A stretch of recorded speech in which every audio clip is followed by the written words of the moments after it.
so grateful for this class that I was fortunate enough for the Most High to impart this wisdom on to me. So I felt on my spirit to go ahead and share this immediately with y'all, because this is actually going to be happening in tomorrow, if not in the next couple of days here soon. So need to get this word out to y'all. The title of this lesson is called Flattering Mouths and Distant Hearts. Okay, so we have a whole lot of information. So we're going to hop straight into it. Okay, so let's see. There we go. So, foundational precept. We're in Psalms 5 or Telayim, and we're reading verse 8 and 9. Yahawah, lead me in your righteousness because of those watching me. Make your way straight before my face. For there is no stability in their mouth. Their inward part is destruction. Their throat is an open grave. They flatter with their tongue. So this is the type of characteristics when someone who has flattering mouths but distant heart, right? It's from the outside and from the outward appearance, they seem like they're doing all the right things. Their life going good. They blowing up on social media. They looking like they're moving right. But on the inside is destruction. On the inside, is like an open grave, right? They flatter with their tongues, but their heart isn't with Yahuwah, right? Now, for the rest of the class, we're going to be talking about Noah and then the days and times of Noah, okay? Now, for those of y'all, we're going to be in Jasher chapter 5, and we're going to be reading on down. Everyone knows the story of Noah. You can read that in Genesis chapter 6, right? But just to briefly go over it, right? Everybody was moving different. Everybody was moving crazy during the time of Noah. So God got mad. He told Noah, hey, I'm flooding the earth. Go ahead and make an ark. As soon as you can go ahead and try to get people to turn, but I need you to make this ark 120 years. He made it, flooded it, was on the ark, or he flooded it 40 days and 40 nights to earth, and he was there, right? So we all know the story. Now with Jasher, and a little bit of Jubilees, but specifically Jasher, it gives you a little bit more context, so that's where we're going to be reading in from there, okay? So we're in Jasher, chapter 5, and we're going to read verse 7 through 10 for this, right? Now, these three verses, we're going to be here for a minute because we got to understand the characteristics. We're going to build this character. We're building a foundation on what it looks like to have these flattering lips and a distant heart. Okay, we're going to get this characteristic, understand how this person moves, right? And what are some of these actions that this person would take to make sure that we do the opposite, so we're aligned with the Most High, right? Amen. All right. So, verse 7. Speak and proclaim to the sons of men, saying, Thus saith Yahuwah, return from your evil ways and forsake your works, and Yahuwah will repent of the evil that he declared to do to you, so that it shall not come to pass. For thus saith Yahuwah, see, I give you a period of 120 years. If you will turn to me and forsake your evil ways, then I will also turn away from the evil which I told you, and it shall not exist, said Yahuwah. And Noah and Methuselah spoke all the words of Yahuwah to the sons of men, day after day, constantly speaking to them. But the sons of men would not listen, right? So they already said, yeah, no, we're good. But they did not listen. They would not change their ways, nor incline their ears to the words, to their words. And they were stiff-necked, right? So we're already getting a profile of of these people, right? This type of spirit, right? They did not want to listen to the Most High. Not only they didn't even want to listen to them, and they were stiff-necked, right? More than likely arguing with Methuselah, more than likely arguing with Noah, Okay, so let me scroll down just a little bit.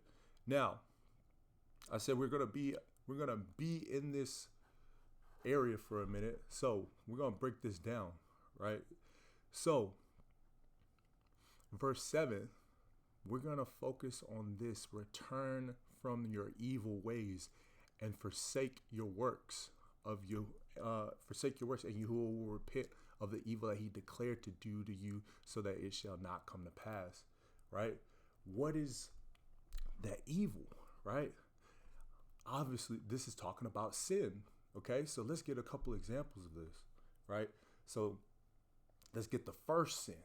Okay, and we know what happened in the Garden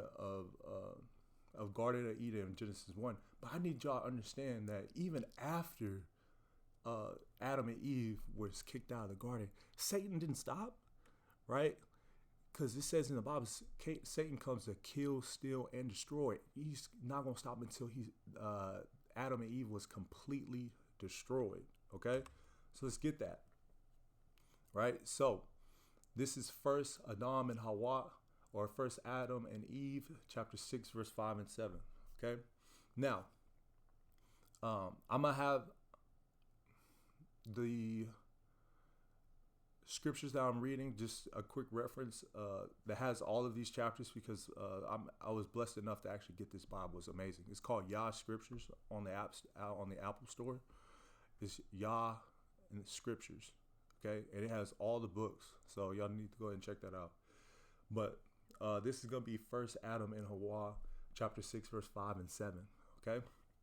We're talking about the first transgression and then what led after that, right?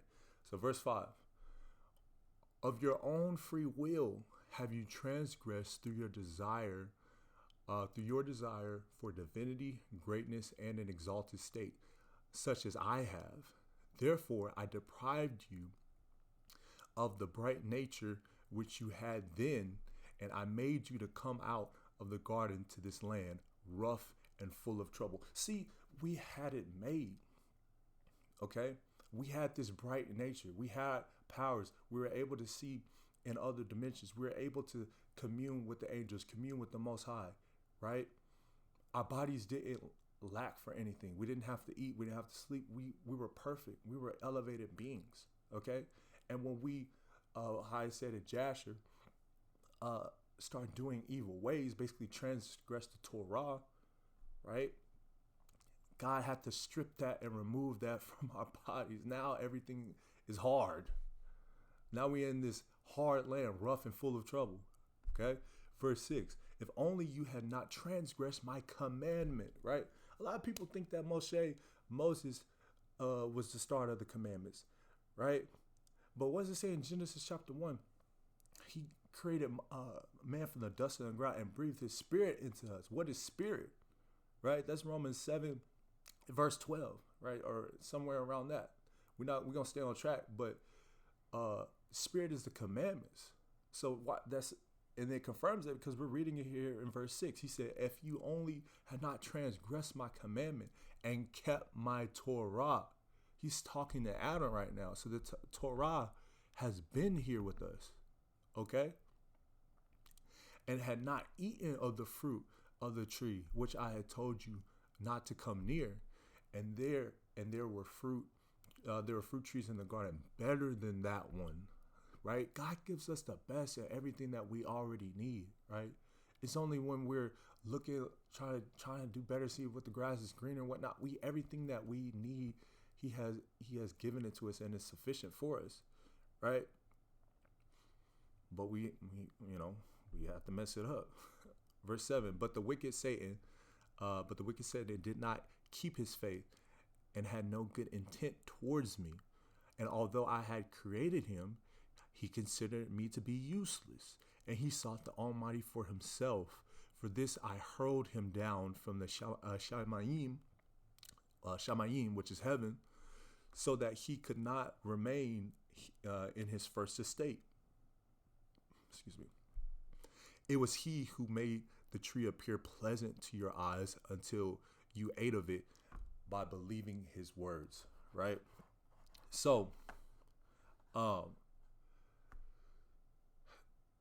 I want to make it apparent, right? This is a precept for the first verse of basically turning away from your evil ways. When you're moving different, when you're moving contrary of the Most High's law, statutes, and commandments, you're doing evil, right? But let's go ahead and hone in, right? Let's hone in on this last part, though. God said he gave us the best parts of the Garden of Eden, gave us the best fruits, gave us the best provisions. It's not like he was holding out anything. He said, just don't do this. Don't eat this fruit. It's not even better than the fruit that we already have. Yet Satan, to basically usurp the Most High, comes to us when we're in our perfection, right? And look what he said. He said he made it to appear more pleasant, right? Pleasant to our eyes until we ate of it, believing his words. You got to understand that we have the power. Once we start believing and aligning with this world, aligning with Satan, right? That's when we transfer our power to him, okay? And at that point, we are basically unaligned with the Most High, and that's when we start to transgress. How do we do that, right? He says he makes it appear more pleasant than the fruit and provision that which I am that I am, made for us, the provisions that he made for us. How does he do that? Well, look at if you have an iPhone, look on the back. What is it? A half-bitten apple, right? It's social media. It's the internet.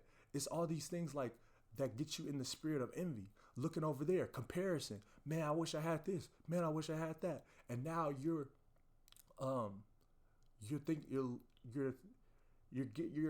think that you have enough, okay? But God has given you everything that you need, right?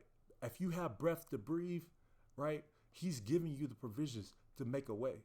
And he's giving you provisions to trust in him, okay? But when you start comparison, right, and doom scrolling, comparison is the thief of joy.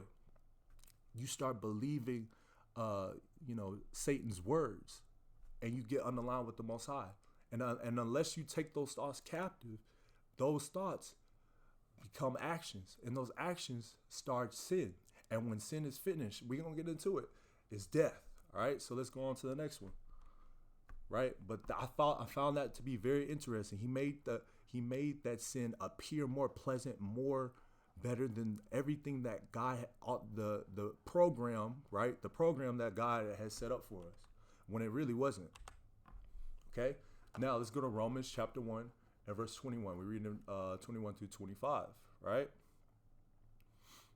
Romans chapter 1. Let me scroll down over here.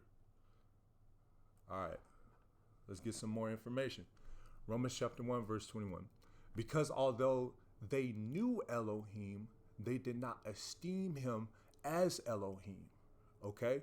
Nor gave thanks, but became vain in their reasoning, and their undiscerning heart was darkened, right?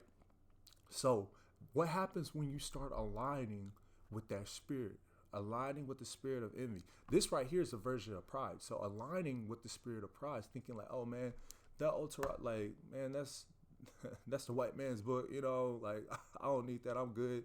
But whoop-de-whoop, right? I know better. I'm good, right? This right here is when you start aligning with that spirit. Because although they knew Elohim, like we know the commandments, right? We know certain things. We know God has given and imparted the spirit of understanding on us, but we don't even regard it. Some people, they actually in the truth, right? And then you start going through social media, you come across this pastor, and like they don't know what they're talking about. They go to Galatians chapter 3, and they say it a different way. But if you got to itch your ears, like you might run with that, right? And then you fall out the truth and say, nah, we don't need to do that anymore, right? This is that vain reasoning. Okay? Y'all gotta stay vigilant. Satan has many trains. Okay? Let me keep reading though. It says the undiscerning hearts was darkened. Claiming to be wise, they became fools and changed the esteem of the incorruptible Elohim into the likeness of image of corruptible man and of birds and of four-footed beasts and reptiles.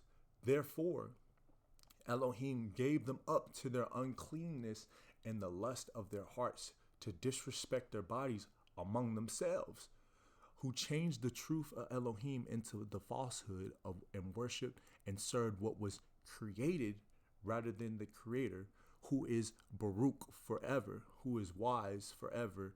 Amen. Right? So, in this information, they basically thought that, hey, I'm wise. I don't need to really focus on this. Like I'm good. I pretty much got the ropes. So they go ahead and align it with that other spirit. They stop studying, right? They may stop doing their flashcards. They might stop coming to Bible study, right? And eventually that spirit overtakes them, okay? But essentially in their wisdom they become fools, and honestly this is a way that you can, disrespect the body. But I want to actually get a couple examples of that, right? What are a few ways to disrespect the body? Well, let's get into it, because what are a couple of ways of when in your wisdom you basically become fools? Okay, these are a couple of ways to disrespect the body. Leviticus chapter 11. Okay, the dietary laws. Hell, we don't have to keep that, this, that, and third, right? All food is clean, right? Because hey, they listen to Joel Osteen and God knows who on YouTube. They say, hey, all food is good, right? They say, oh, Peter had the vision. God told him to eat. We good. Now they stop following Deuteronomy chapter 11. Okay, that you know what I mean? That's why you have to read the Old Testament to get the understanding of the New Testament. It wasn't talking about food, guys. It was talking about people. Okay, because if you understand that and you read the Old Testament, get the understanding for the New Testament, you understand that this stuff right here will make your blood pressure go up. This right here will make you have you all types of messed up. Okay, and we're gonna get into that, right? Leviticus chapter 11, verse 10 through 12. And all that have not fins and scales in the sea and in the river, and all that move in the waters, and all that are a living thing in the waters, they shall be an abomination unto you. Guys, this is a water cockroach. Okay, this is a bottom feeder, right? This eats dead. This decomposes dead individuals, like dead flesh. Okay, this is not okay for you. So if it's eating decomposing things and you eat that and it gets the nutrients from that and you eat it, you're basically eating dead particles, right? And you become what you eat on top of that. Okay, these are all bottom feeders. All right, let's go to the next one. What's another one? Exodus chapter 20 verse Exodus chapter 20 and 31, right? So keep the Sabbath day. That's Exodus 20 verse 8, right? Hey, keep it holy. Okay? See, you're in the New Testament, you're thinking like, oh, whatever. And Monday's my Shabbat. Tuesday my Shabbat. No. God had the seventh day imparted for it to be holy. Okay? Rest. Don't do anything. Stop buying stuff. Get it the day before. Right? What's another one? Now this is the big one right here, because everybody says that, hey, love God Elohim with all your heart, all your mind, all your soul, all your spirit, and love your neighbor as yourself. That's all we need to do. That's all we need to do. That's what people say. That's all we need to do. But how do you love your brother and your sister? Right? How do you love your brother and your sister? Well, they don't understand that that's actually referencing the Old Testament. Leviticus 19 verse 18, right? And this comes directly from the Most High. But all of Leviticus chapter 19 explains, hey, don't hate your brother.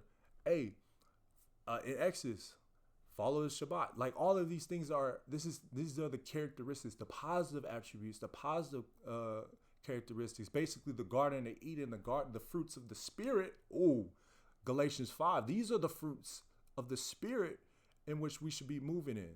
Okay, right?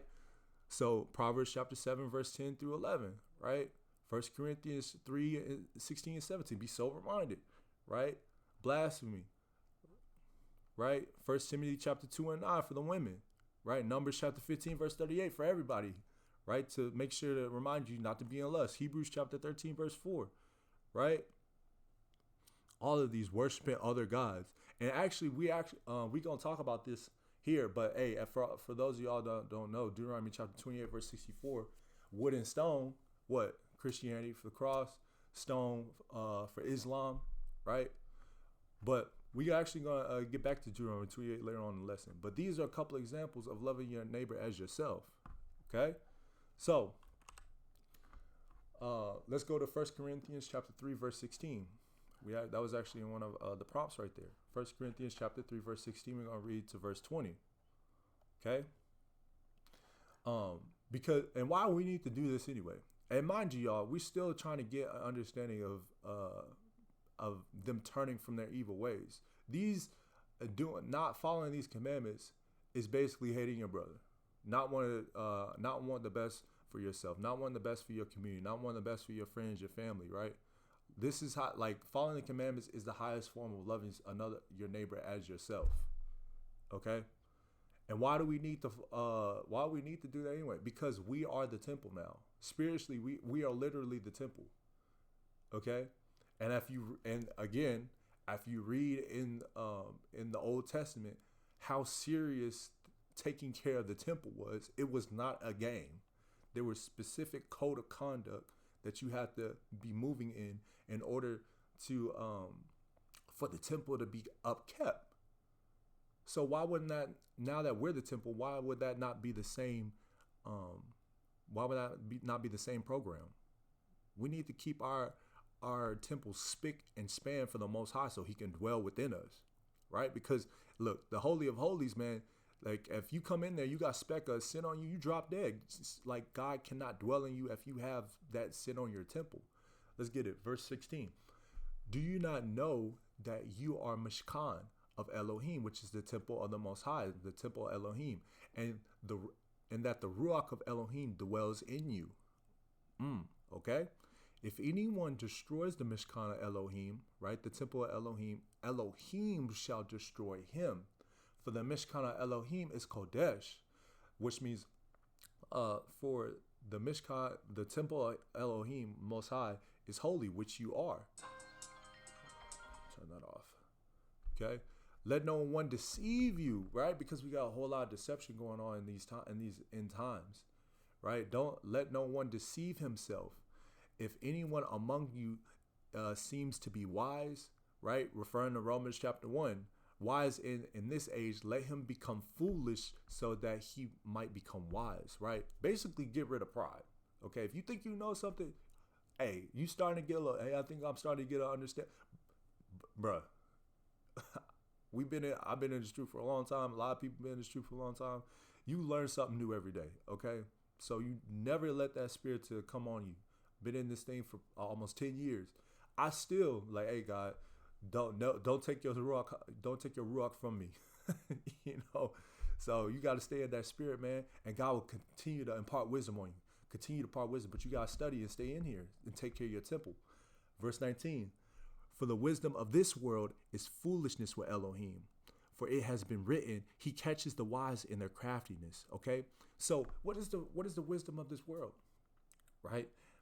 Hey man, I got a PhD, right? I got a master's, I got a degree, right? Or I make over 200,000 a year, right? I got 400,000 subscribers on YouTube. I got 500,000 on Instagram, right? I got these connects. I'm in with the president. I got this, I got that. I'm moving different, right? I'm doing private, right? You start getting a little air about you. But understand, man, first off, that paper to Elohim means nothing. Second off, when we had the kingdom, even one of the lowest of us, we had land, we had we had that little 401k or whatever. That is a drop in the bucket to compare to the money that we had when we were ruling the kingdom. So your $200,000 don't mean nothing to the Most High, right? We were millionaires, billionaires. Some of us were trillionaires. Solomon was probably a quintillionaire. Okay, he was the richest man on earth. So put that into perspective when you're doing these things. It's not a bad thing to get these things, but don't put your trust in it. Okay, right? Because it's worthless to the Most High, right? It's foolishness, right? Verse 20. And again, Yahweh knows the thoughts of the wise, that they are worthless. Okay? So let's get that straight right now. Okay? We're still getting the characteristics of this people. Notice how we're getting it's a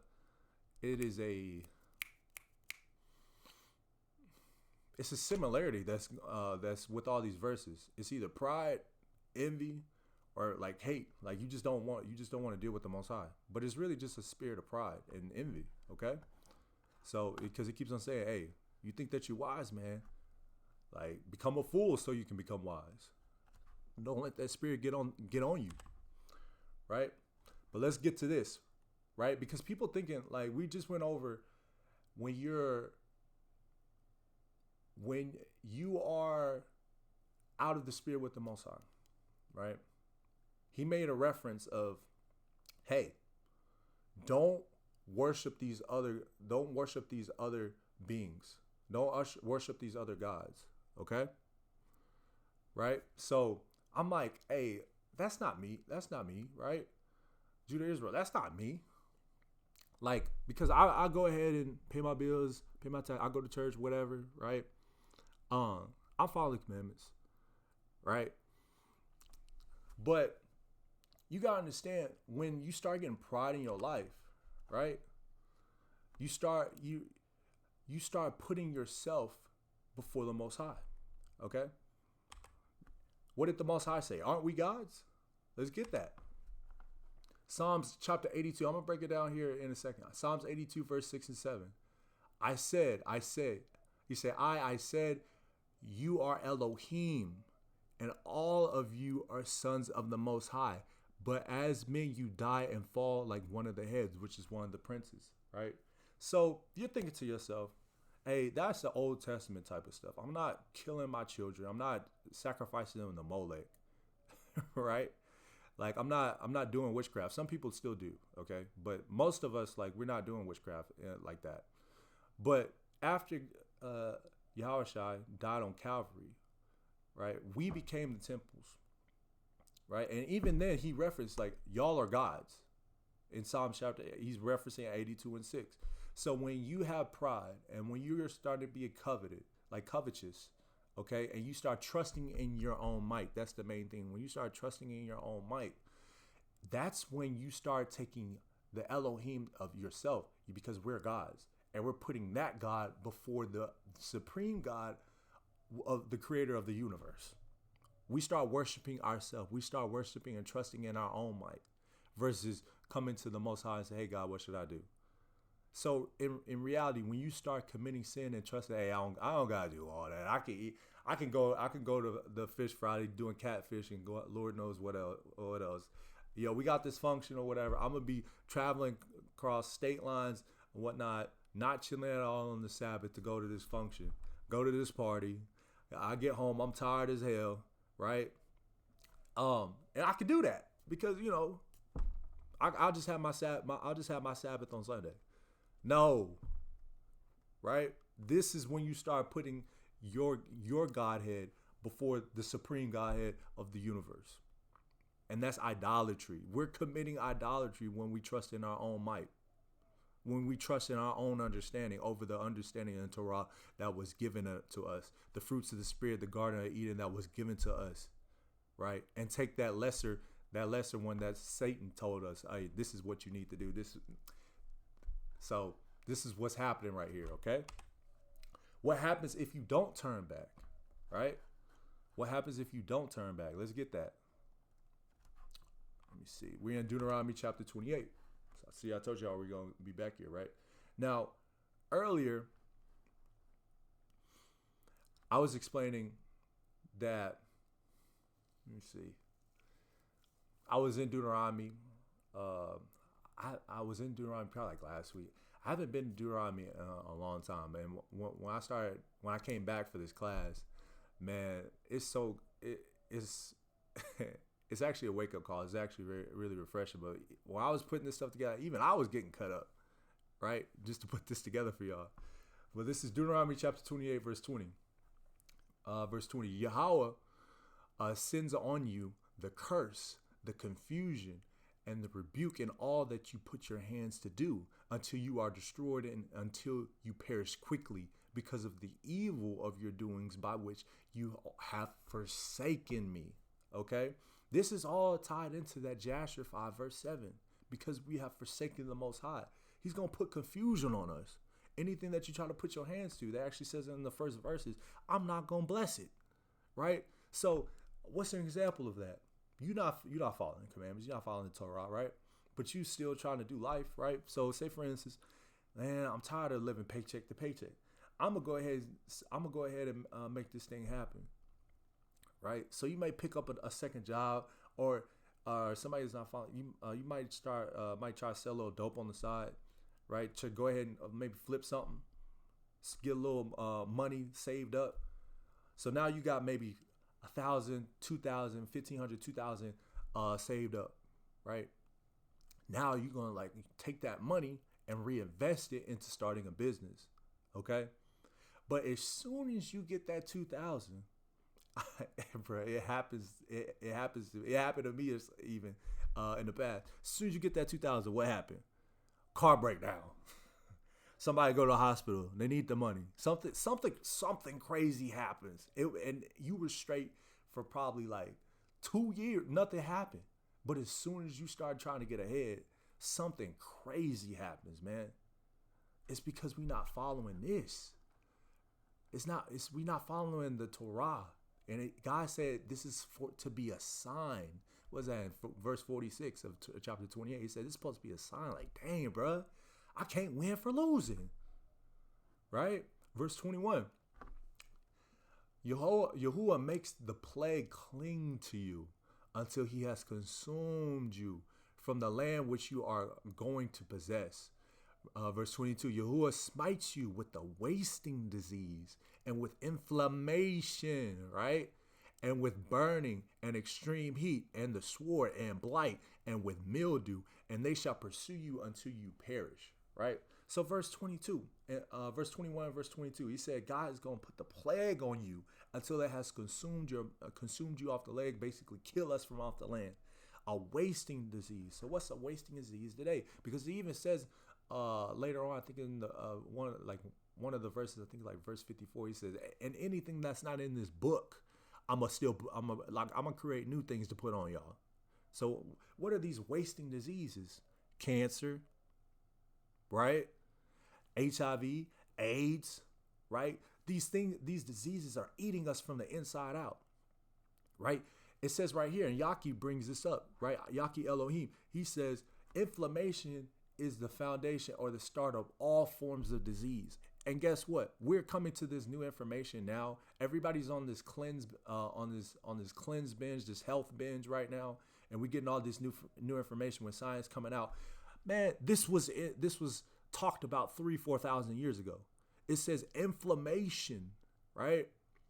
When you're not following the commandments, he's going to put this inflammation on you. And then this is what's going to be the start of these diseases starting in your body, right? And burning, right? So when you get chickenpox as adults, you go ahead and have your whole side inflamed. Understand that your skin is the last line of defense. Okay, so when something is internally happening, right, it's trying to move it over here, it's trying to move it over here, it's trying to fight it, but eventually it's going to come to the surface in your skin and you're going to have an outbreak. Okay, an extreme heat, right? Let's keep going. What type of spirits is Yahawah casting out, right? So this right here is important. Y'all need to pay attention. Okay, let me go ahead and get this down here. So this goes back, but before we get into this, right? These couple of verses is what's going back to Psalm. This is referencing our foundational precept, right? In Psalms 5, 8 and 9, right? Because he said, those who flatter with their mouths, but on the inside they are like a sarcophagus. They're like a sepulchre, right? They're like their throats are like graves. When you are sick or when you're not following the commandments, you have a whole lot of inflammation in your body. You have a whole lot of mucus, okay? And when you're eating incorrectly, not following the laws, Leviticus 11, staying up late, doing out, committing sin, committing adultery, basically swapping spirits, swapping fluids, making soul ties, that has a wear and tear on your body, okay? And in verse 8 and 9 of chapter Psalms 5, you start getting these symptoms, right? You start getting a puffy face, dark circles around the eyes. People can start to smell you, your breath, right? Yeah, go back to verse 8 and 9. He said, their throats are like graves. What does that mean? Your breath stinks. You start getting halitosis, okay? Your thoughts aren't your own, okay? Because when you allow this inflammation to start happening, right? You start eating pork and catfish, right? And mind you, those animals are decomposers. So what does that mean? And what's on dead flesh? Worms, okay? Parasites, and they eat that. And you eat the animal that eats that. So what you got now? You got parasites, right? Now we're going to start getting into this. Parasites are the physical manifestation of evil spirits, demonic forces, right? They're demons, okay? And we're going to get into that. What type of spirits is Yahawah casting out, okay? Parasites. We're going to get it. Let's go to Luke chapter 8, verse 2. These are a couple examples for y'all, okay? Y'all rock with me for a second. I'm going to go ahead and impart the wisdom that Most High gave me, all right? So Luke chapter 8, verse 2. And certain women who were healed of wicked spirits and sickness, Miriam called from Magdala, out of whom had come 7 demons, right? So look at this. Like, think about it. Spirits and sickness, they were in tandem, right? They were synonymous. So when Yahawah casted out the spirit, the sickness left her, right? Sickness was the first pretense, right? The inflammation, okay? The sickness and the spirits, okay? These are two synonymous characteristics when you're not following the Most High God's commands, okay? Let's get another example. We just drop down to verse 29.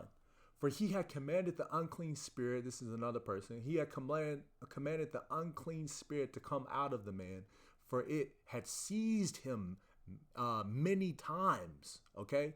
So Miriam, she has 7 type of parasites, 7 different forms, 7 demons. Down here, this man said he had seized him many times. So he basically got it off and it came back on him, okay?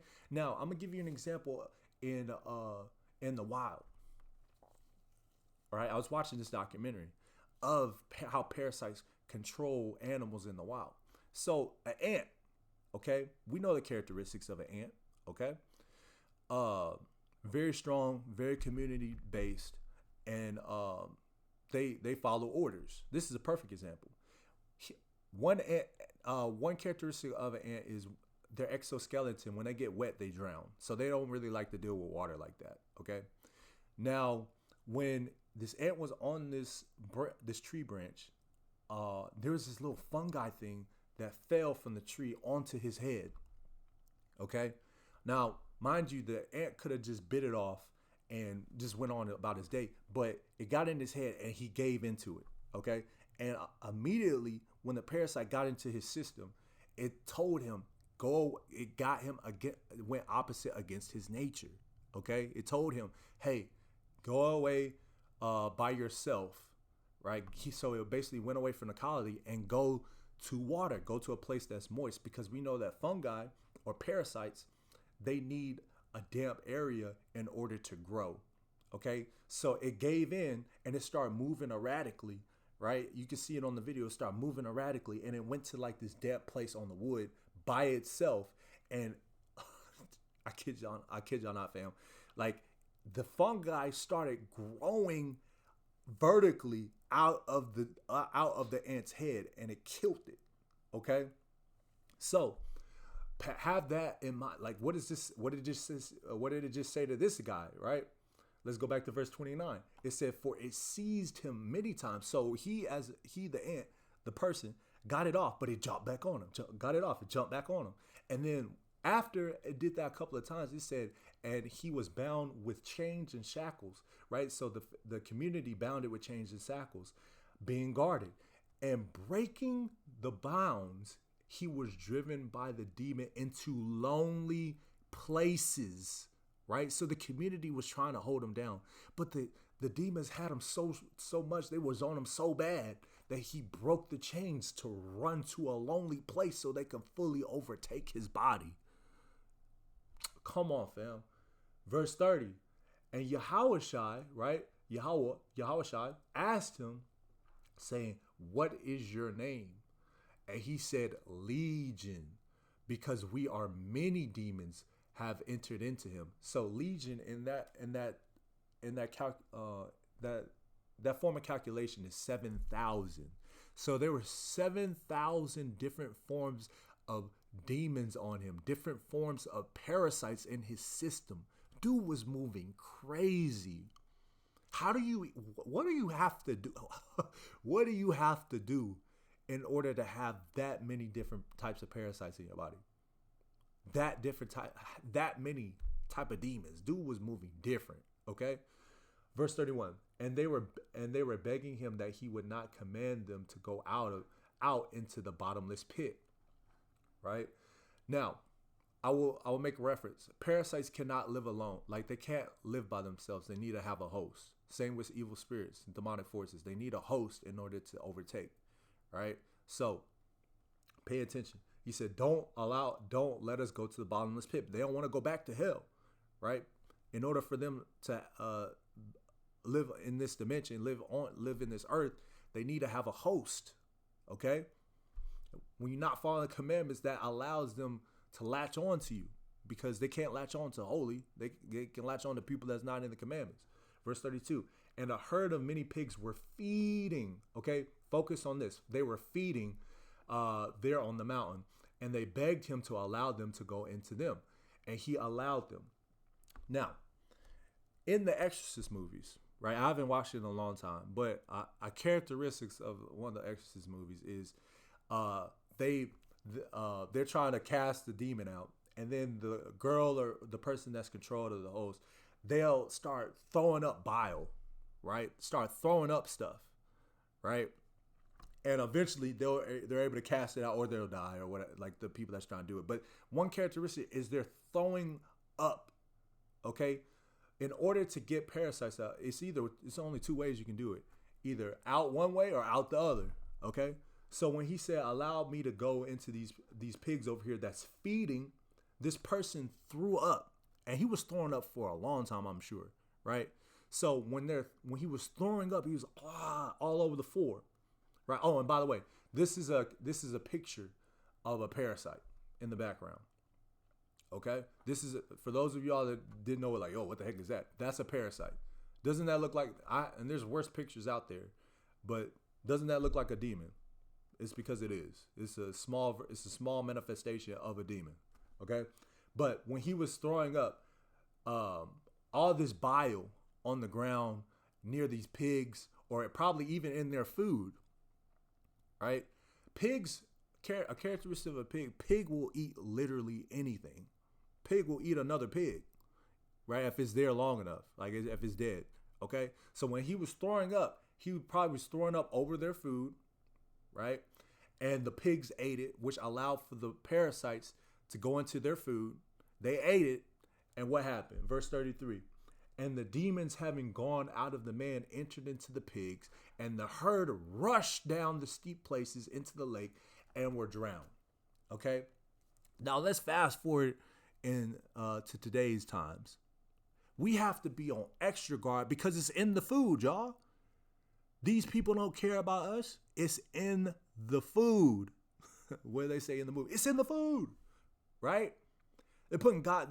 They're pumping these animals up with steroids, like horse steroids, cow steroids, right? And we're over here eating it. They probably over here doing incantations, putting evil spirits to make sure to put it on these animals, and then put that in the hood, right? They're cloning animals, right? I just went to Albertsons. I found some lamb, right? Because we were over trying to do the Passover. I found some lamb for $2. How you figure that? Like, it's cloned food. You don't know what type of spirits some cloned foods got on them, okay? And we just eating it. And that's for the people that's trying to follow the commandments. Imagine what the food for the people that's eating catfish and Lord knows what. That's why these people are acting different. Okay? Mary, she has 7 demons on her. She was moving different, right? Because the thing about a parasite is, right, for those of y'all who don't know, we have our own system, right? Our body has our own chemical makeup, okay, that makes us process information in a completely different way. We have our own pheromones, right, that we give off in order for us to think clearly. We have our own circadian rhythm, everything, right? We are perfectly made in the image of the Most High. But when we have a foreign object come into our body, like a parasite, it has its own system too that is contrary to the Most High. It has its own pheromones, right? I was watching a documentary with Yaki. He was explaining, like, in parasites, there's a certain parasite where if it gets into your body, there's a chance where you might turn from being straight to even being gay. Okay? There's different parasites that change your chemical makeup and your thought process to make you think that you're a homosexual, or make you start wanting. Hey, you ain't never ate pork in your life. Like, man, that sounded good. You know, I want a little scrimp, because this is the physical representation, physical makeup of an evil spirit that's on you. And if you're not conscientious of that, right, you'll fall to it. Right? That's why people are on this health cleanse right now, because the spirit of Yah is moving in these end times. Okay? I want to make a note on this. This is why the Most High said, y'all, we need to pray and fast. Okay? Why do you think God said we need to pray and fast? Right? Because when you pray, you're working on the spiritual aspect. Look, I still got a whole nother verse right here. But when you pray, you're working on the spiritual aspect of casting these demons off of your flesh, casting these demons off of your body, right? And then on the physical aspect of fasting, right? Because the parasites live in your stomach. They live in your body, but specifically in your stomach. You're fasting. You're taking control over those. You're taking control back over your body, right? Because you start getting these cravings, like eat sugar, eat this. But when you fast, you're able to take your control back. Like, man, like when you first do those, like first 12 hours, you feeling all the cravings. But after like hour 16, hour 20 or whatever, it's like, man, I could actually keep going, right? You're getting your power back. That's why it's important to pray and fast, okay? It's working on the spiritual with praying, and the physical with the body. Now let's get another example. Matthew chapter 17, verse 18, right? Because God said you got to do Isaiah chapter 28, verse 10. You got to read the Bible here a little, there a little. I'm going to give y'all a couple of examples, because we got Luke, right? But that's from Luke's perspective, as a first person. So we're going to get Matthew as a first person perspective from him. We're going to get it. We're going to get the whole view. Matthew chapter 17, verse 18. And Yahawah shall rebuke the demon, and it came out of him, and the child was healed from that hour. Now, this was the one where the child was falling into the water, right? Having seizures, right? He was having seizures, basically. He was falling into the water, and then he was falling into the fire, right? So, those evil spirits, those parasites, they can go ahead and affect you in many different ways. But this child specifically was having seizures, was falling into the water and everything. And after he healed the child, it came off of him that very hour, which makes sense because if you need to throw up and all these things to get the spirits off you, get this inflammation or these parasites out of your body, you have to throw it up. And within the hour after you do that, you'll get into your right mind, right? So I wanted to go ahead and bring that into perspective. All right, James chapter 1, verse 15. It said, then when desire has conceived, it gives birth to sin, and sin, when it is accomplished, brings forth death. Do not go astray, my beloved brothers, right? So when you start when you start imparting into that evil wisdom, right? Like, hey, I don't gotta keep the Sabbath. Oh, I can eat this, that. You start opening up your temple to evil spirits. And when them evil spirits and parasites take over your mind, your body, and you give in and you don't fight it, you're gonna go astray, and it's gonna bring forth death. Right? Now we're going back to Jasher, y'all. We got a lot of information, and so we need to get going. Now, this is Jasher chapter 6, verse 11 through 28. And on that day, Yahawah caused the whole earth to shake, and the sun to darken, and the foundations of the world roared, and the whole earth was moved violently, and the lightning flashed, and the thunder roared. Right? We're gonna get back to this here in a second, but I'm gonna read all this real quick. And all the fountain in the earth were broken up, such as was not known in the inhabitants before. And Elohim did this mighty act in order to frighten the sons of men, that there might be no more evil upon the earth. And still, the sons of men would not return from the evil ways, and they increased the wrath of Yahawah at that time, and did not even direct their hearts to all this. And at the end of 7 days, in the 600th year of the life of Noah, the waters of the flood were were upon the earth, and all the fountains of the deep were broken up, and the windows of the Shamayim, or heaven, were open, and the rain was upon the earth 40 days and 40 nights. And Noah and his household and all the living creatures that were with him came into the ark because of the waters of the flood. And Yahawah shut him in. Right now, this one is very important. We're gonna get back to this too. We just gotta get through this. Verse 16. And all of the sons of men that were left upon the earth became exhausted through evil because of the rain. For the waters were coming more violently upon the earth, and the animals and the beasts were still surrounding the ark.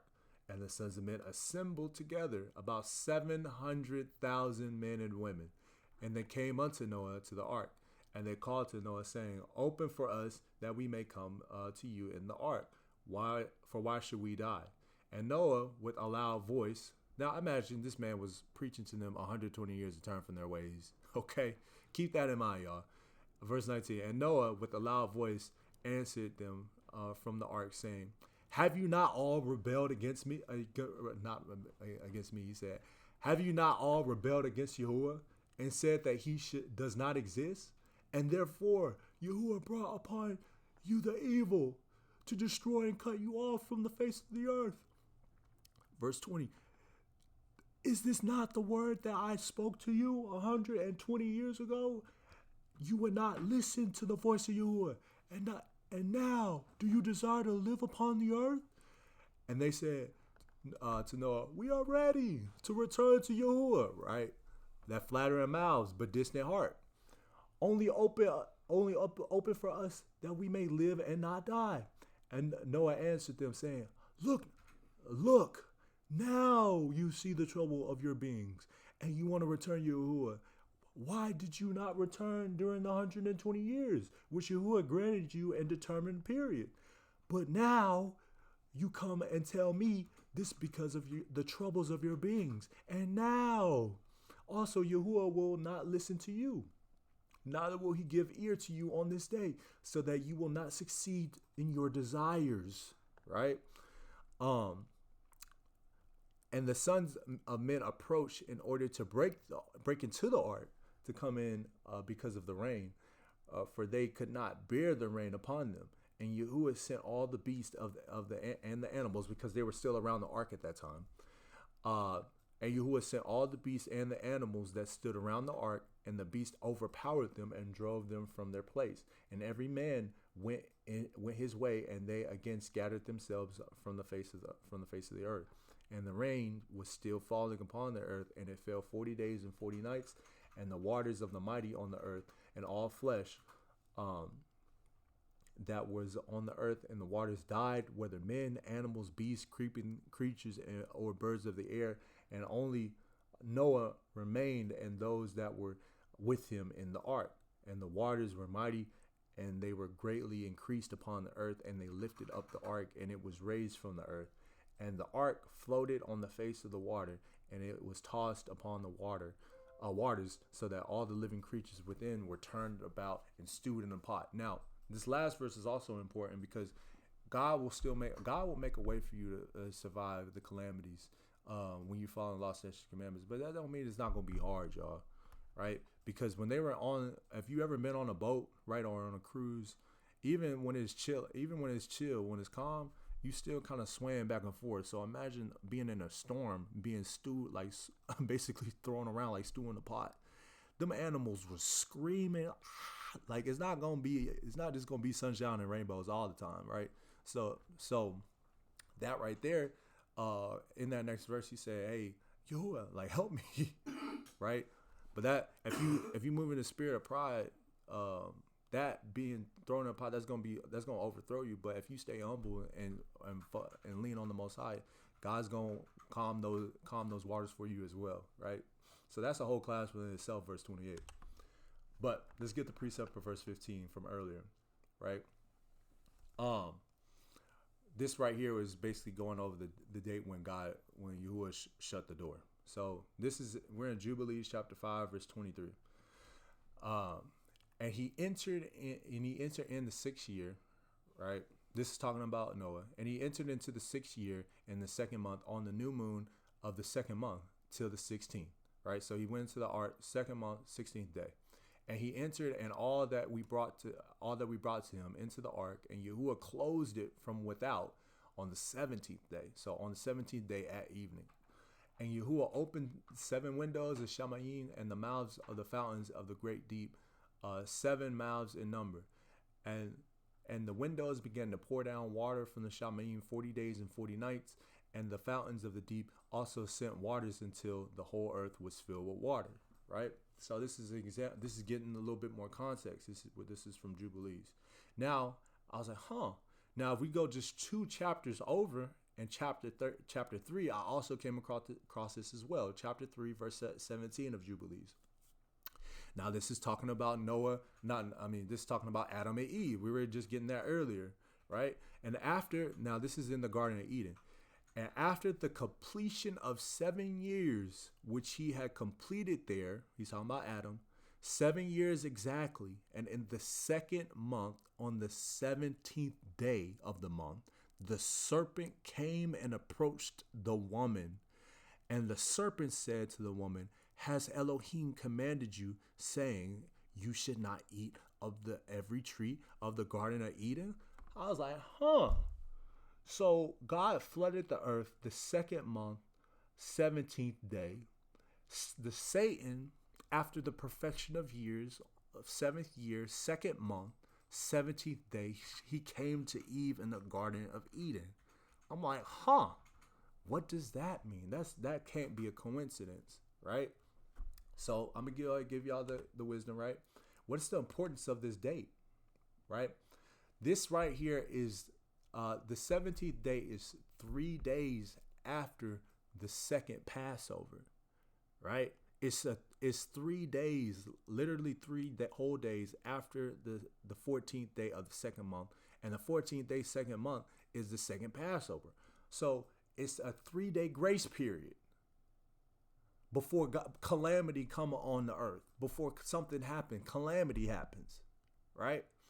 So let's go ahead and get the wisdom. So we're in Numbers chapter 9, verse 10 and verse 13 through 13. Speak unto the children of Yasharel, saying, when any male of you or your generation is unclean for a being, or is far away on a journey, he shall still perform the Pesach, which is the Passover of Yahuwah, right? So when you say, for instance, you're on your cycle, or you basically not in town, right? You on a long journey, right? You had a funeral, you holding a dead body, whatever the case may be. You still have a second chance to go ahead and do the Passover, because we still need to do it, right? On verse 11, on the 14th day of the second month, between the evenings, they perform it with unleavened bread and with bitter herbs. They eat it. They do not leave of it until morning, and they do not break a bone of it, according to the laws of the Pesach. They perform it. But the man who is clean and is not on a journey and has failed to perform the Pesach, the same being shall be cut off from among his people, because he did not bring the offering of Yahuwah in its appointed time. That man shall bear his sins, right? So if you straight, right, and you just moving like them people in the days of Noah, God will bring that judgment on you, right? You shall bear your own sins. What Noah was saying in his time, right? Why didn't y'all listen to me, right? The significance of the 17th day, right? We're in Matthew chapter 24, verse 37 through 47. But before we get into that, because this is talking about the days of Noah, before we get that, let's go ahead and get some more information, okay? So I was telling you prior, I'm like, what? We're in the second month right now of Ziv, right? It's the 17th day is coming up. Why do I say that? Because y'all thinking like, yo, that was a couple weeks ago. What are you talking about? Well, if you go to Enoch chapter 72, verse 1 through 10, it talks about the equinox, right? And last year, we actually had 2 Adars. So we didn't have just Adar 1, we had Adar 2, because the new moon came before the equinox. The equinox is a sign to show like, hey, the next new moon, that's going to be the new year. So we had the new moon 2 days. It was like on the, what was it, 19th or something? It was like a day or two before the equinox. Equinox happened. It's 28 days later. So that's why everything's pushed back. There's a whole class. We're not going to get into that. We're trying to stay on topic right now, right? There's a whole class on the channel. You can check that out later. But I have the calendar on how we're counting, right? This is the correct calendar for this year, right? So if you come over here, I'm over here thinking, okay, there's us on the 17th day of the second month. Disaster seems to be striking, right? We already had it in the Garden of Eden and Jubilees, right? We had an example of Noah and Jubilees 5, right? So I'm over here thinking, what about this year? So I'll go ahead and scroll down, and I see here June 1st is the 17th day. I'm all like, Because the reason why that date stands out to me specifically is because I have family where we have a wedding on that day. We got a whole nother wedding that we gotta go to at the end of the month, right? I have a friend, she just came back from a baby shower, right? So around this time, we going to a whole lot of parties. We going to a lot of christening. There's a whole lot, well, not we, but like there's christenings going on. There's baby showers going on, right? There's weddings, people getting married and being given away in marriage. This is the time, right? The summertime, right? So with all that being said, let's see what Matthew chapter 24, verse 37 has to say. Because this is Yahawah speaking, right? What did Yahawah have to say about this? Okay. Verse 37. And as the days of Noah, so also shall the coming of Ben of Adam be, the son of man. For as they were in the days before the flood, eating and drinking. What does that mean, family? That means that they was partying. They was living it up, right? Marrying and giving in marriage until the very day that Noah entered into the ark, the 17th at evening. Or that was when Christ closed the door. Elohim closed the door, right? All the way up until that moment, verse 39. And they did not know until the flood came and took them all away. So also shall the coming of Ben of Adam be. Then 2 shall be in the field. The one is taken and the one is left. So what does that mean? The one is killed and the one is left. You could be standing side by side, right? But if you're not following these laws, statutes, and commandments, somebody just dropped dead right in front of you. When them ICBM missiles hit, right? And you're not tapped into that Ruach HaKodesh, the Spirit of the Most High, the people gonna drop, and you left right there, right? This is what this is talking about, right? Verse 42. I may have skipped. Verse 41. Let me read that real quick. Two shall be gathered grinding at the mill. The one is taken and the one is left. Verse 42. Watch therefore, for you do not know what time or what hour your Adon is coming, right? The king is coming. The master is coming. And know this, that the master of the house had not known what hour the thief would come, he would have had watched and not allowed this house to be broken into. If he knew when he was coming, he would have been ready, right? Another analogy is like what is it? I'm thinking of the light where you gotta make sure you got your oil, right? Right? The bridegroom's coming, right? You don't want to be left outside when they close the gates. Verse 44, because of this, be ready too, for the Ben of Adam is coming at an hour when you do not expect him. Who then is a trustworthy and wise servant, whom his master puts over his household to give them food in season. Wise, that's what Baruch means, wisdom. Wise is the servant whom his master, having come, shall find so doing. It's an action, right? It's not just I believe. Like, you gotta be doing stuff. You gotta put in work, right? You gotta be trimming the oil at night, right? You gotta be reaping in the field, right? You gotta be putting in the bricks. You gotta be washing the floor, making sure the books are in order, right? You gotta be taking care of the house, right? Making that small bread and the little bread. Be out in the commerce, making the trades. Putting in work for the Most High, putting in work for his kingdom, making sure you on that right and narrow path, right? Verse 47, truly I say to you that he shall put him over all his possessions, right? So if you stay in it and you stay down, God gonna make you come up. Amen. Let's go to the next slide. All right, so we're gonna finish this out. We back here, right? So I'm gonna read this real quick. So that was the verse for verse 15. That was breaking it down, okay? Now, I want to go ahead and get this at the top. We already went through all this with Noah, where he was basically not cursing them out, but he was letting them know about themselves for sure. That's how you know that man was black. He was like, hey, now y'all want to come back, right? But Joshua chapter 6, verse 11. And on that day, Yahuwah caused the whole earth to shake, and the sun darkened, and the foundations of the world roared. And the whole earth was moved violently, right? And the lightning flashed and the thunder roared, right? Let's get that. Let me finish the verse out. And all the fountains in the earth were broken up, such as was not known to the inhabitants before. And the Elohim did this mighty act in order to frighten the sons of men, that they might, turn away, that they might be no more evil upon the earth. Okay, so. That was basically that was a warning sign. He was trying, hey man, turn back. Hey man, you see what's going on. Hey, mind you, a lot of people don't think about this.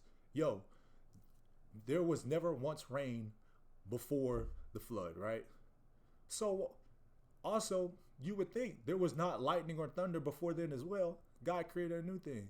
Like, yo, what was boo? Like, yo, what was that? What was that? Why is there like streaks in the sky? What is that? What is that? But they didn't pay it no mind. Like, hey, it didn't hit me though. I'm good, right? But God made lightning and thunder back then. So let's go ahead and fast forward that. What's some lightning and thunder in today? Basically warning signs, right? What's some warning signs? What's going on in today's climate? We in Joel chapter 3. Let's get Joel chapter 3. We in verse 1, right? So this is the book of Joel chapter 3, verse 1. For look, in those days and at that time, when I turn back the captivity of Yehuda and Jerusalem, right? Judah and Israel, Jerusalem, then I shall gather all Gentiles and bring them down to the valley of Jehoshaphat. What is happening right now, family? They are all gathering in the valley of decision, the valley of judgment right now. We hear about wars, rumors of wars. They control the television, so they're not hearing everything. Okay, we not seeing everything. But people on TikTok, they don't care. They'll go live right there. That's why Israel had to buy out TikTok, because they showing the truth, unhinged, unchecked. Right? Come on, y'all with me? You gotta keep up, man. Like the truth is going out. People going over there. Iran bombing the Iron Dome. They getting through the Iron Dome. They creating new things that's going ahead and getting through the Iron Dome. Israel is doing genocide, basically killing off all of the Palestinians and building soccer fields, right? Not to mention what's going on in the Congo right now. It's complete genocide, right? We hearing wars and rumors of wars. People are all gathering in that area, right?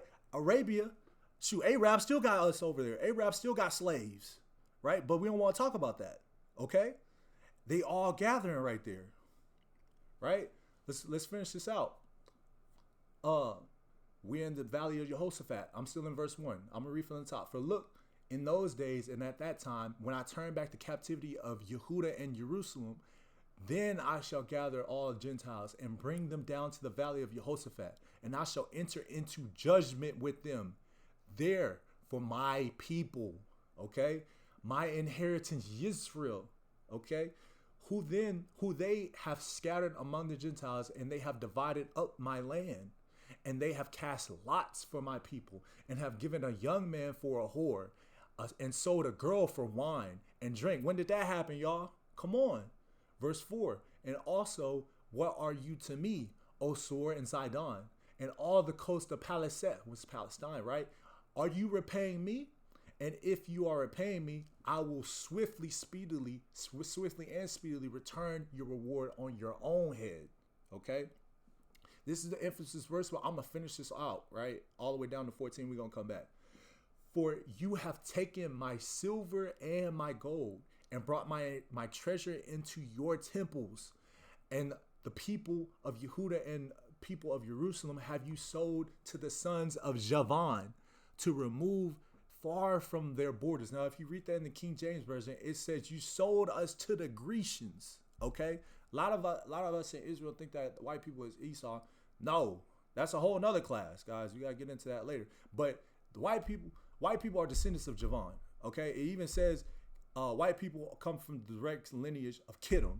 Okay, Kittim comes from Javan. Javan comes from Japhet. They are the northern people. Like, they are Javan. Okay, so it says right here, King James, you have sold to the Grecians. Okay, you sold us to Javan. That's what happened in the 1600s when we was over in Africa. Okay, verse 7. Excuse me.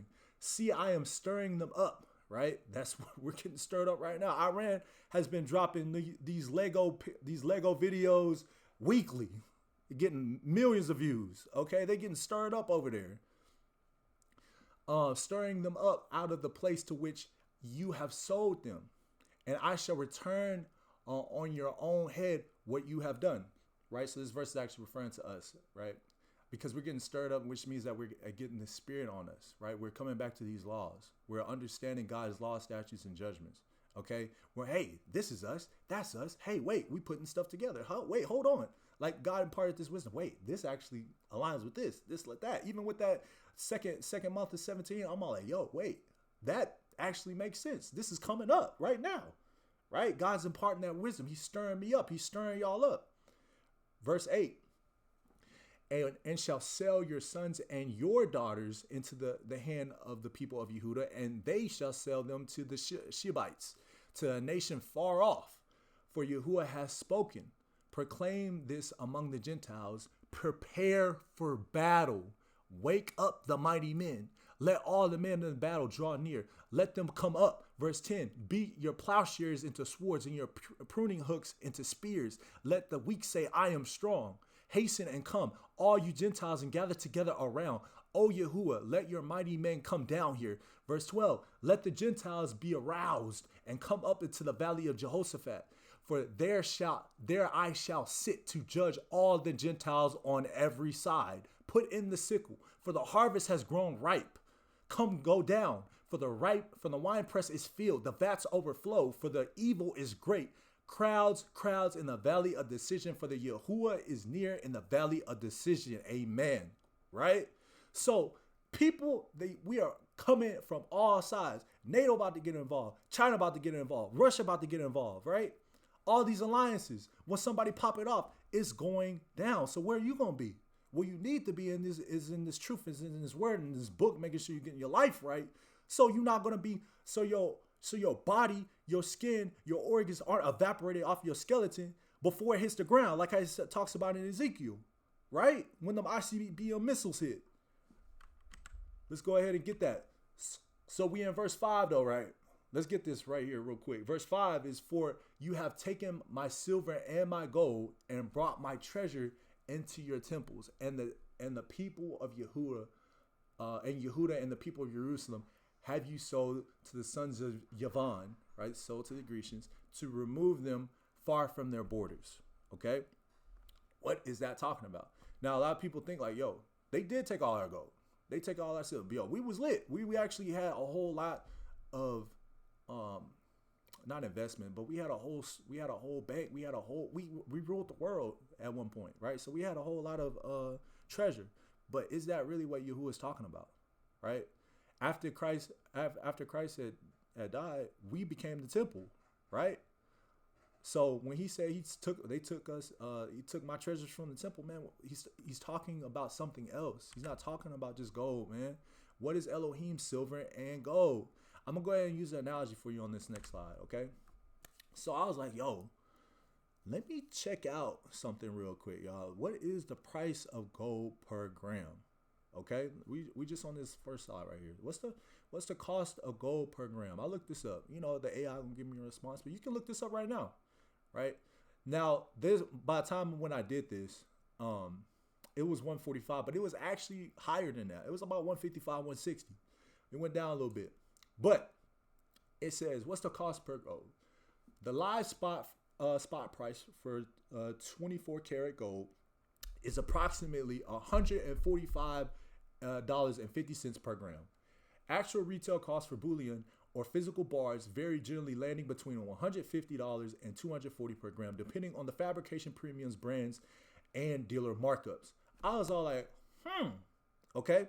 Now, we're learning a whole lot of knowledge about black people, about Israel, about all these things, and a conversation about melanin always comes up, okay? So I'm all like, okay, we know that we're one of the most, if not the most concentrated beings of melanin, right? Israelites. Okay, so I'm over here thinking like, okay, what's the cost for melanin per gram? What is the cost of melanin per gram? Y'all can look this up right now, y'all. What does it say? The cost of synthetic melanin, because you can't, you gotta make this in a lab. They're trying to fabricate what God has created, but this is just kind of like a similitude to our greatness. This is probably even higher than this, but it says the cost of synthetic melanin for laboratory and research use generally ranges from $600 to nearly $2,000 per gram. Depending on the purity of the supplier, it is primarily sold in small research quantities, milligrams, rather than in bulk, because it's so hard to replicate. So why do you think, y'all? Like, if it's so hard to replicate, they got to sell it in small vials. Why do you think, let me see how I'll try to put this. Why do you think they took us? Right? Why do you think they still take us? Right? Because we are the most highest commodity on the face of the planet. Melanin is 7 times more valuable than gold. Maybe even higher than that. Okay? This is why they took us in Joel chapter 3. This is why they still take us. This is why little boys and little girls, little black children, little Mexicans, little people of color, the blacks, Hispanics, and Native Americans come up missing. We are the highest trafficked race on the face of the planet, right? We find our little babies in ditches with their organs taken because they are of the highest commodity, okay? Right? So let's get another precept on this. Revelations chapter 4, verse 3 and 5, right? This still happens to this day. They take us. We are the commodity. And this gives you, this don't ever let nobody talking down on you, right? If you don't know that this like Bible is the black book. This is a Bible of revelation and revolution, right? You can go to this science whatnot and basically repeat everything that's in the Bible, right? If you don't believe that, believe this: your melanin that's in your body is worth almost 10 times. It is 10 times, over 10 times the amount of gold. You are pure gold. And this is why it's even more important to take care of your temples, right? Revelations chapter 4, verse 3. And he who sat there was like a jasper and a sardine stone in appearance. And there was a rainbow around the throne, like of emerald in appearance, right? So this is precious stones, right? Jasper, sardine, look at that. This is what they look like. Who does that look like, right? All praise to the Most High. Right, and it even talks about, man, we played with precious stones like they was rocks on the beach. We was throwing them joints around. Okay, so let's go ahead and finish this out. The main thing is though, I want y'all to focus on this, man. This is the time. This is that thunder and lightning, man. Y'all need to lock in on this, y'all. Right, this right here, and this right here. Okay, we in Revelation chapter 14, verse 12. Okay, let me get something real quick. Yeah, we're in Revelation chapter 14, verse 12. Let's finish this out, okay? This is why it's so important. We got to lock in. So Revelation chapter 14, verse 12. Here is the endurance of the Kodashim, which is the saints, right? Here is the endurance of the saints. Here are those guarding the commandments of Yahuwah and the belief in the Hamashiach and the belief of Yahawah, okay? So you can't do... It is an action verb, right? It's going all the way back, not even back to Moses, but even before Moses, even before Noah. It was even before the commandments, the Torah, right? Because it made reference to that in Jubilees. It was there, and in Jasher, it was there before even Adam was here. And we have to guard that with our lives, if so be it, right? A good example of that is, for those of y'all who don't know, y'all can read that in 2nd Maccabees. What is that, chapter 6, chapter 7? Right? Them 7 children, them 7 men stood flat-footed for the Most High. Okay? We need to be like them if it come down to it. Amen? So it's twofold. It's not twofold. You gotta do it's tandem. You can't do one without the other. You gotta, because if you're doing the commands without belief in the Yahawah, you just like the Pharisees, whatnot. You feeling like it's you putting your might and your will before the Most High. Right, you believe that you doing it, right? But you have to also believe in Yahawah as well, okay? And then on the other side, we can't be like these New Age church, right? Like, the Old Testament done away with, right? We only focus on the New Testament, okay, right? But if you just believe in Yahawah, you have to do what Yahawah did, right? It even says in Matthew, "Be ye perfect." Amen. Be ye perfect. How you be perfect, right? How you be righteous. Amen. Deuteronomy chapter 6, verse 25. Come on, man. But this is the end of the class. I want y'all to focus on this right here, y'all. Okay? Those 3 things I was saying, Revelation chapter 14, verse 12, Joel chapter 3, and Luke chapter 8, man. Y'all got to get y'all mind right. And how you get your mind? You start with what you eating, man. You start with the body. This is Luke chapter 8, man. Right, and for those of y'all, and I know it's in the New Testament somewhere, it said like, hey man, you moving out of fear of eating chicken, you moving out of fear of eating beef, and you not moving in that spirit, man. It's not even taking things into perspective. It's talking to those people did not want to eat meat and want to eat vegans and be vegetarians and whatnot because what's the word I'm trying to say? Those things made you evil, or like they didn't have enough faith in this. That's not what this is talking about. Okay, we have physical proof that the meat is not real. Okay, we have physical proof that they put in steroids and things in that and whatnot. You can move to the best of your ability. And I don't have anything against eating meat, but I want to know where it came from. I want to, if I can raise it myself, that's another thing. I want to know how it's free range and things like that. And you're not getting that in the store. So don't use that verse to try to trip people up. If somebody wants to go vegan and vegetarian to protect themselves until they're able to get their own land, their own ranch, their own whatever, and raise up their own chicken, or we build a community to where we know where the process from beginning to end, then that's okay. All right, but don't down somebody for trying to live to get close to the Most High, because what you put in your body affects your mind, because your stomach is the second mind, right? So focus and hone in on this, right? You got to start eating fruits and vegetables, y'all. Y'all got to start getting y'all minerals. Y'all got to start doing y'all sea moss, right? There's a whole way that you can put hemp seeds. You can put all these nutrients in your vegetables and blend it up in water. You can blend it up in like a shake, and you go ahead and put some. I'm over here doing. That's what I'm doing. Like in one meal, I get 2,000 calories, right? So do y'all's research, man. Okay, do y'all's research, and then I go ahead and get my nuts and my fruits, and I have that as my meal, right? And I get all my stuff and I blend it up in one drink, and I have 32 ounces of water, and I blend that up like it's a shake, and I squeeze, and it's a little bit, you know what I mean? So I go ahead and get them meal drinks or whatever, and I go ahead and get a little flavoring in there.